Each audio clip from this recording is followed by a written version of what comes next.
Welcome to এডুকেটাম। আমাদের ডব্লিউবিএসএসসির যে practice set চলছে, যারা আমাদের সেন্টার থেকে বই সংগ্রহ করেছো তারা তো মিলিয়ে নিচ্ছই, আর আমাদের যারা ইউটিউবে স্টুডেন্ট আছেন তাদের চিন্তার কোনো কারণ নেই। আমরা আপনাদেরকে খুব শীঘ্রই এর পিডিএফ দিয়ে দেব, এবং পিডিএফ দেওয়ার পদ্ধতি কোথায় পাবেন আমরা ভিডিওতেই বলে দেব।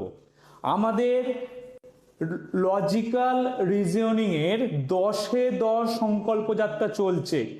WBSSC group C and D রিজনিংয়ে 10-এ 10 আপনি পাবেন একদম।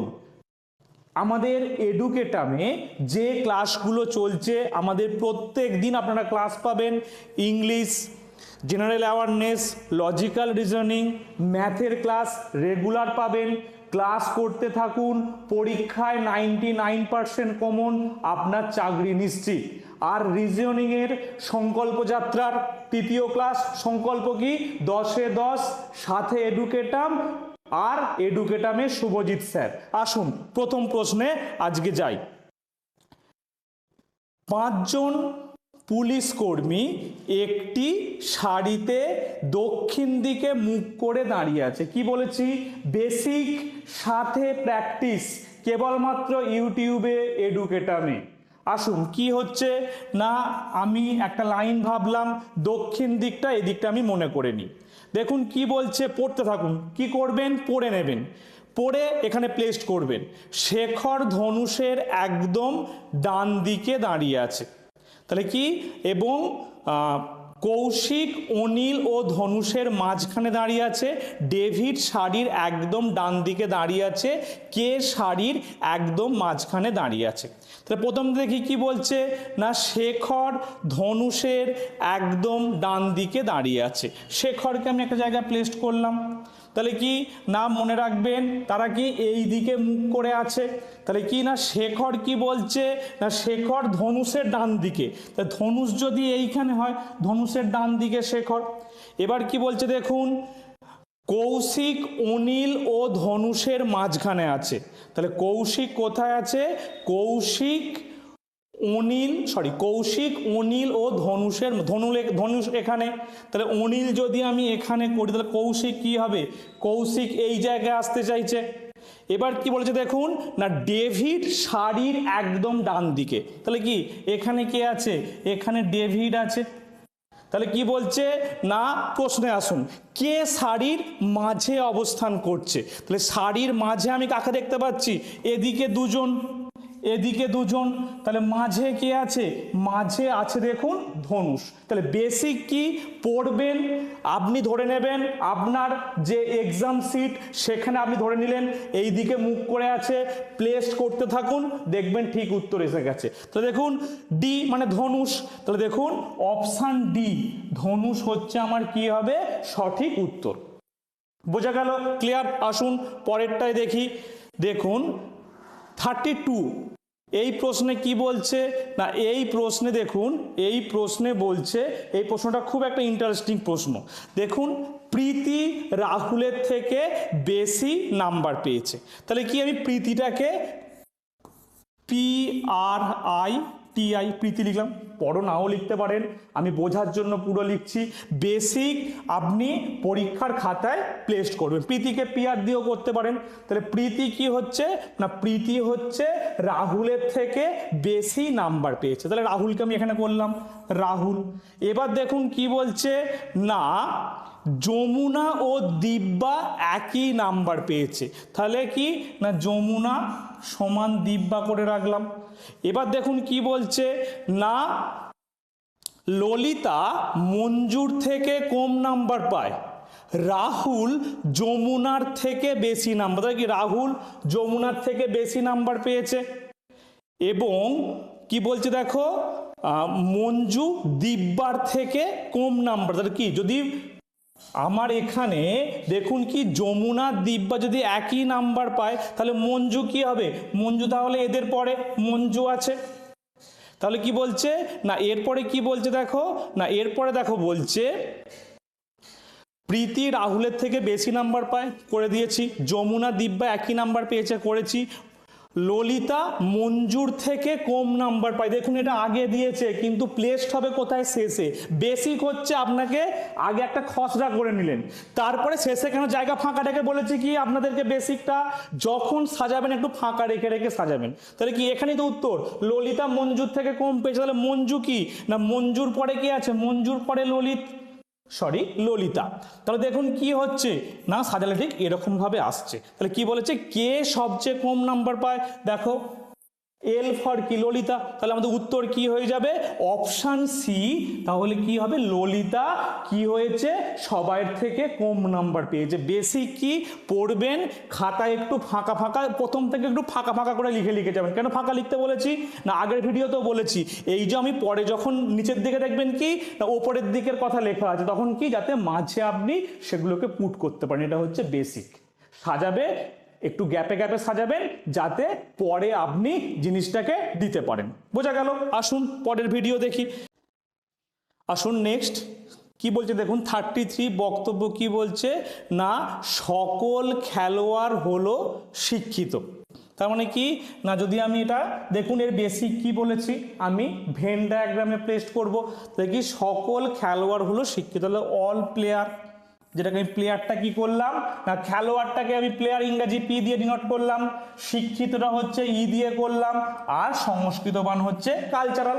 আপনি যা খুশি করতে পারেন। তাহলে বেসিকটা কি আমাকে ভেন ডায়াগ্রামে প্লেস করতে হবে।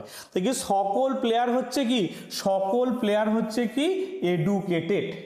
আর কি বলছে না, সকল শিক্ষিত ব্যক্তি হলো কি আমার সংস্কৃতবান। তাহলে দেখুন কি না, এরা হচ্ছে আমার কালচারাল।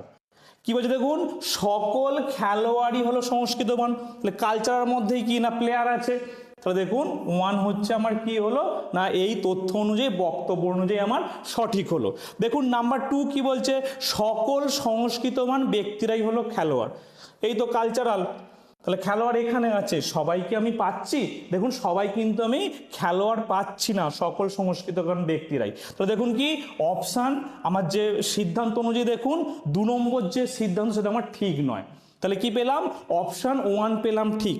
দেখুন কোথায় অপশান 1 ঠিক, দেখুন সি, দেখুন আমি কি পাচ্ছি, সি এ না কেবলমাত্র সিদ্ধান্ত 1 হচ্ছে অনুসরণযোগ্য। বেসিক কি বললাম, পড়বেন, পড়ে ভেন ডায়াগ্রামে প্লেস করবেন, তাহলেই দেখবেন আপনার উত্তর একদম সঠিক এবং আপনি 10-এ 10 পাবেনই, গ্যারেন্টি শুভজিৎ স্যারের। আসুন নেক্সট দেখুন পরের বক্তব্য কি বলছে, দেখুন এটাও একই রকম। আমাকে বক্তব্য মানে কি ভেন ডায়াগ্রামে প্লেস করব। কি বলছে, কিছু পাথর হলো সোনা, কিছু সোনা হলো পাথর। দেখুন এটা প্লেস না করেও মুখে মুখে করা যায়, কিন্তু যদি আমি প্লেস করি কি বলছে, কিছু পাথর মানে কি স্টোন, সোনা মানে হচ্ছে গোল্ড। কিছু আমার কি না স্টোন কি বলছে গোল্ড, কি বলছে কিছু সোনা হলো পাথর। আর কি বলছে দেখো, কিছু সোনা হলো পাথর। দেখুন ঠিক আছে, কিছু সোনা পাথর। সিদ্ধান্ত কি বলছে এবার দেখুন, আসুন না সব পাথরই সোনা। দেখুন সব স্টোন কি সোনায় পাচ্ছি, ঠিক নয়। 2 নম্বর দেখুন সব সোনাই পাথর, সব গোল্ড কি আমার স্টোন, সেটাও পাচ্ছি না।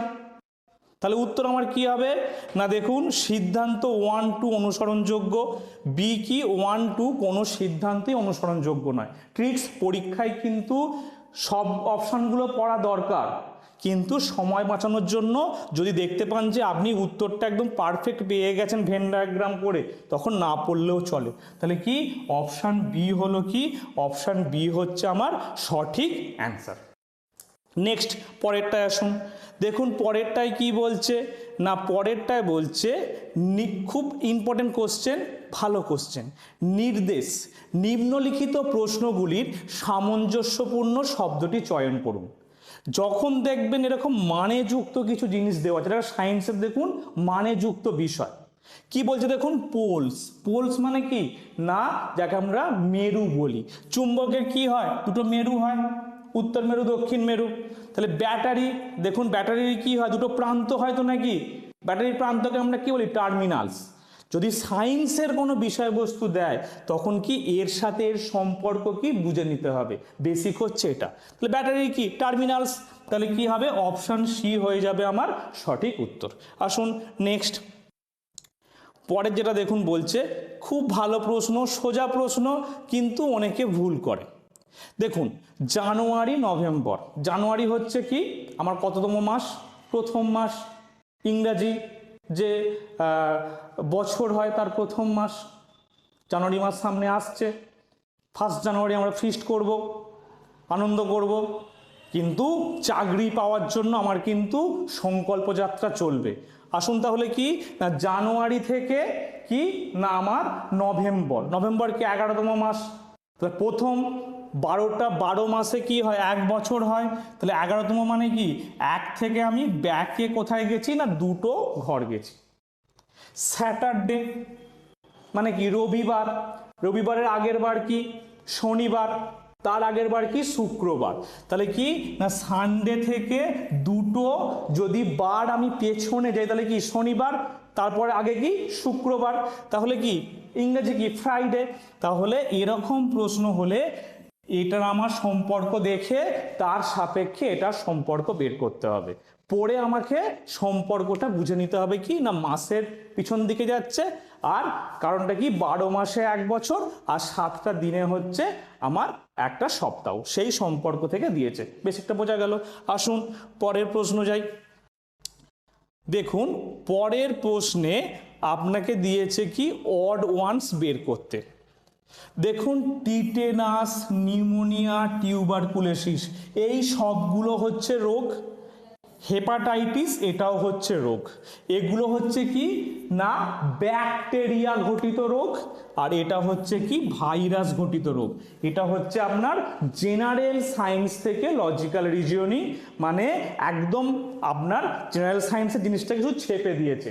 তাহলে কি আমার রোগের কার জন্য কি রোগ হচ্ছে, যখন দেখবেন অনেকগুলো রোগের নাম আছে তখন মাথায় ভেবে নেবেন একবার যে রোগগুলোর হওয়ার পিছনে দায়ী কারা কারা, মানে কি অণুজীবদের কোন গ্রুপ দায়ী, তার সাপেক্ষে বের করলে পেয়ে যাবেন, একদম সাধারণ বেসিক। ক্লিয়ার? আসুন নেক্সট। দেখুন খুব একটা tricky question, odd one out. আপনি এই সংখ্যাটাকে দেখেই ভয় পেয়ে গেলেন, এ বাবা কত বড় বড় সংখ্যা, কি করে সম্পর্ক বের করব। এটা আপনাকে বোকা বানাচ্ছে।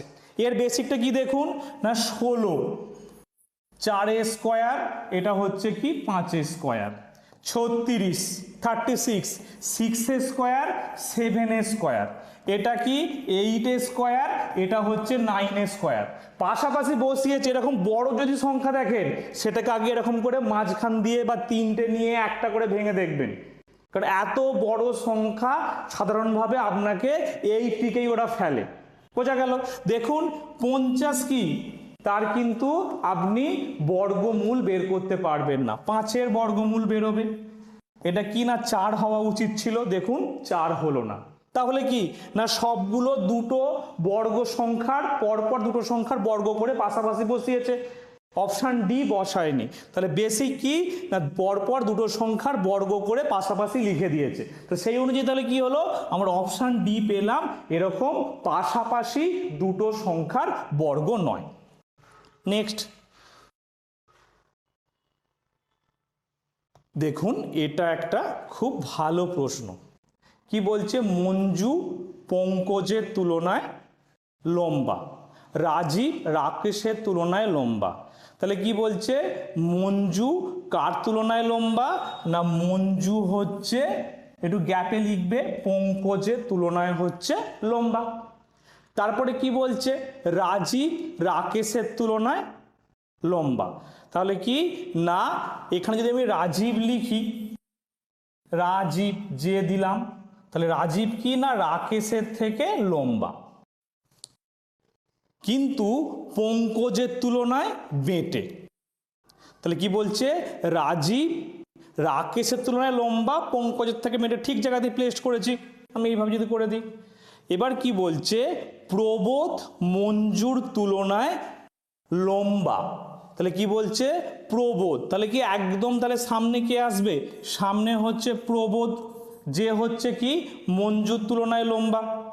এবার দেখো তাহলে কি বলছে না সবচেয়ে উচ্চতা কম কার, একদম সিম্পল। তাহলে কি বলেছি, সেই আমার সেম ট্রিক, গ্যাপে গ্যাপে লিখবেন, পড়ে পড়ে প্লেস করবেন। দেখুন তাহলে কি পাওয়া গেল, সব থেকে শেষে কাকে পেলাম, রাকেশ। তাহলে কি অপশান ডি হয়ে গেল আমার সঠিক উত্তর। তাহলে বেসিক কি পড়বো, একটু গ্যাপে গ্যাপে লিখবো, যার নামগুলো পাবো গ্যাপে গ্যাপে বসাবো। গ্যাপ দেওয়ার কারণটা হচ্ছে কি, কারণ আপনার তো প্রথমেই সবটা লেখা থাকবে না, ভেতরে যখন পড়বেন তখন কি আমাকে যাতে আগে পিছু করে এডিট করা যায়, কারণ পরীক্ষা হলে সময় কম। এই ট্রিকটা অ্যাপ্লাই করবেন, গ্যাপে গ্যাপে নাম লিখবেন, দেখবেন খুব তাড়াতাড়ি উত্তর করতে পারছেন, কাটাকাটি করতে হবে না, বা আপনার পরীক্ষা হলে পাজেল হয়ে যাওয়ার সম্ভাবনাও কম হবে। আসুন নেক্সট প্রশ্ন কি বলছে। নেক্সট দেখুন, এটা খুব একটা ইম্পর্টেন্ট কোশ্চেন, গুরুত্বপূর্ণ কোশ্চেন, পরীক্ষাতে এরকম কোশ্চেন পাবেন, একটু কঠিন মনে হবে, বুঝতে পারলে একটুও কঠিন না, খুব সোজা। কি বলছে দেখুন না, নিম্নলিখিত বাক্য, সরি এটা ঠিক করে নেবেন একটু, বাক্যগুলি পড়ে প্রশ্নের উত্তর দিন। পি ডব্লিউ কিউ এক্স আর ওয়াই জেড এবং এস গোল করে পরপর একে অপরের দিকে মুখ করে বসে আছে। ওয়াই বসে আছে ঠিক কিউ এবং আর এর মাঝখানে। আগে কি করব, আগে আমি একটা সার্কেল কেটে নেব। দেখুন কজন আছে, 1 2 3 4 5 6 7 8, 8 জন আছে। তো দেখুন 1 2 3 4 5 6 7 8, তাহলে 8টা বসার জায়গা করলাম কি একে অপরের মুখ করে বসে। বেসিক কি, গোল আঁকবেন, গোল টেবিল, যেমন আমরা গোল টেবিলে খাই, সবাই গোল করে চারিদিকে বসে আছি, এখানেও এই 8 জন বসে আছে। দেখুন কি বলছে না, প্রথম দেখুন বলছে ওয়াই বসে আছে ঠিক কিউ এবং আর এর মাঝখানে, তাহলে মাঝে আমি ওয়াই করলাম। কোথায় বসে আছে, কিউ এবং আর এর মাঝখানে বসে আছে। 2 নম্বর কি বলছে, পি কিন্তু এক্স বা জেড এর পাশে নেই। আচ্ছা ওটা পরে আসছি, আগে আমি তাহলে এই লাইনটা আমি এখনো পড়িনি, মানে পড়েছি, এর ফাংশন এখন পুট করিনি। 3 নম্বর কি দেখো, জেড একদম কিউ এর ডান দিকে, তাহলে কিউ তার ঠিক ডান দিকে কে, আমার জেড বসে গেল। এবার দেখুন কি বলছে না, জেডটা একটু ভালো করে লিখে দিই। দেখুন 4 নম্বর কি বলছে, এস বসে আছে এক্স এর বাঁ দিক থেকে তৃতীয় এবং ওয়াই এর ডান দিকে। দেখুন এখানে একটু ভাষাটা বুঝতে ভুল হবে, অনেক সময় এটাও দিয়ে দেয়, অনেক সময় দেখবেন দেওয়া আছে ওয়াই এর ডান দিকে তৃতীয়। তাহলে কি না, এবার দেখুন তাহলে কি বলছে, ওয়াই এর ডান দিকে তৃতীয়, কে বসে আছে এস, তাহলে আমি এইভাবে ওয়াই এর মতো করুন, আমার ডান দিক মানে কি এদিকটা 1 2 3, তাহলে এই জায়গাটা কে আসতে চাইছে, এই জায়গাটায় আসতে চাইছে আমার এস। এবার দেখুন কি বলছে না, এস বসে আছে এক্স এর বাঁ দিক থেকে তৃতীয়, তাহলে দেখুন আমি যদি এক্স কে এখানে দিই তাহলে কি হবে 1 2 3, তাহলে কি এখানে আমার এক্স আসতে চাইছে। আর আমি যেটা বাদ দিলাম কি, পি কিন্তু এক্স বা জেড এর পাশে বসে নেই, তাহলে কি, তাহলে পি তাহলে এক্স এর পাশে, এই জায়গায় পি হবে না, তাহলে পি কোথায় হবে, পি এই জায়গায় হবে, তাহলে এই জায়গায় পড়ে রয়েছে, দেখুন সবাই হয়ে গেছে, ডব্লু শুধুমাত্র পড়ে আছে, তাহলে এই জায়গায় কি হবে, ডব্লু বসিয়ে দেওয়া হবে। সার্কেল সম্পূর্ণ হয়ে গেল, সবাই পজিশন পেয়ে গেছি। তাহলে বেসিকটা কি করলাম, সার্কেল আঁকলাম, কজন আছে দেখে নিলাম, বসালাম। যেটা পড়ে পেলাম না এই মুহূর্তে সেটাকে বাদ রাখবো, লাস্টে দেখবো, বাকিগুলো পড়লাম, পড়ে পড়ে প্লেস করলাম।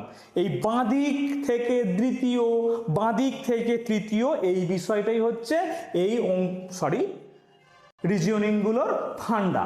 তো সেইটা পুট করে দিলে আমি উত্তরটা পেয়ে যাবেন, সিম্পল।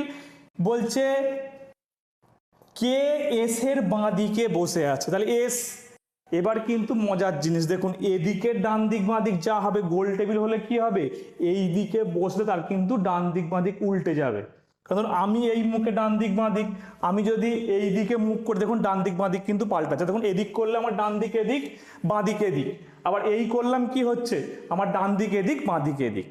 দেখুন তাহলে এস এর কি বলেছে, এস এর বাঁ দিকে, তাহলে এস তাহলে কি এই মুখে বসে আছে মানে এই দিকে, তাহলে এস এর বাঁ দিক, তাহলে এস এর বাঁ দিকে তাহলে কে আছে, দেখুন এস এর বাঁ দিকে তাহলে দেখুন জেড আছে। তাহলে কোনটা উত্তর হবে? অপশান এ হয়ে যাবে কি আমার সঠিক উত্তর। খুব ভালো কোশ্চেন, গুরুত্বপূর্ণ কোশ্চেন। Thank you. আপনারা আমাদের এই ভিডিওগুলো বন্ধুদের মধ্যে শেয়ার করুন, চ্যানেলটাকে সাবস্ক্রাইব করুন। এডুকেটামের সংকল্প, আপনারা চাকরি পাবেনই। আর এডুকেটামে শুভজিৎ স্যারের সংকল্প যাত্রা রিজনিংয়ে 10-এ 10। Best of luck. Thank you.